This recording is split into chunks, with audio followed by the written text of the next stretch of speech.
Presenting a job offer can be one of the most important parts of the hiring and retention process.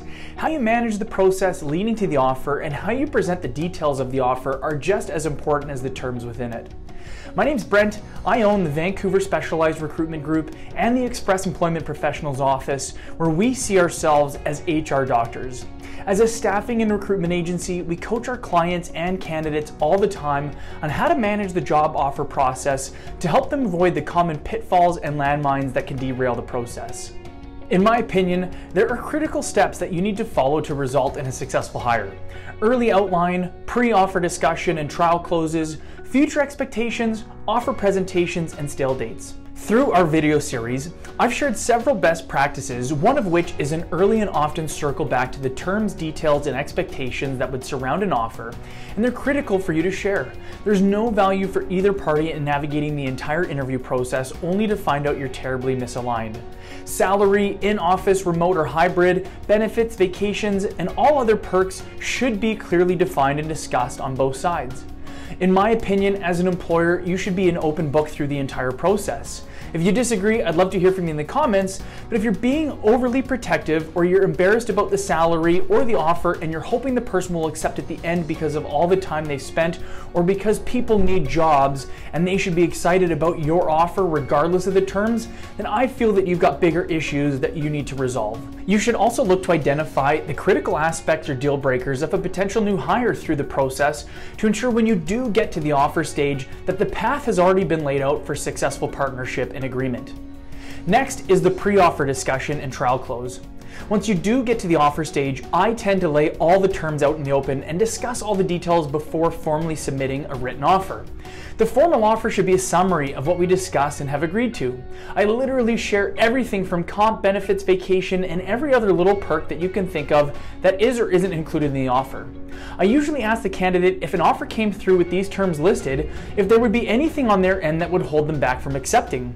I discuss start dates, resigning from their current position, and what they think the reaction from their current company might be like. This stage, in my opinion, is more important than the physical offer that will follow. You need to actively listen and not sell here.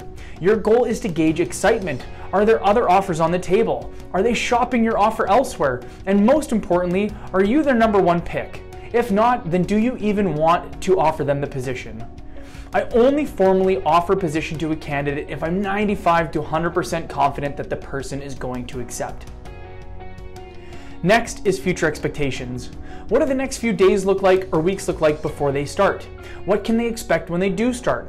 What do the growth opportunities look like from both a responsibility and a compensation standpoint? When do they get reviews, one-to-ones, coaching, vacation, technology, and timelines that you can both hold each other accountable to? Also, what's expected of them at the same time, and how do you both know what success looks like?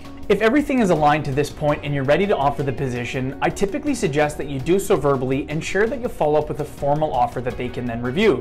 I share if there's anything they need to be aware of that could hold the process back, such as filling out non-disclosure statements or background checks, and ask how long they need to review the terms. 48 hours is generally enough time to review, especially if you followed the path and discussed all the details in depth to this stage, as there shouldn't be any surprises for either side. An additional 24 to 48 hours is acceptable in my opinion if somebody does need more time to review, but I'd also be concerned that we might not be aligned if they weren't sure that they'd accept. I'd feel like I might have missed something and would suggest you seek to understand what might be holding them back. Last is stale dates. Whatever timeline that we decide on is where my offer will be valid until. I share that if the stale date passes, that doesn't mean that there's no going back, but obviously if they didn't sign within the agreed upon time frame, then there's likely something that derailed the process and you likely both need to reconnect to discuss these disconnects. Stale dates protect your offer from being used as leverage with other competing companies and give you both a defined time and date to reconnect if need be.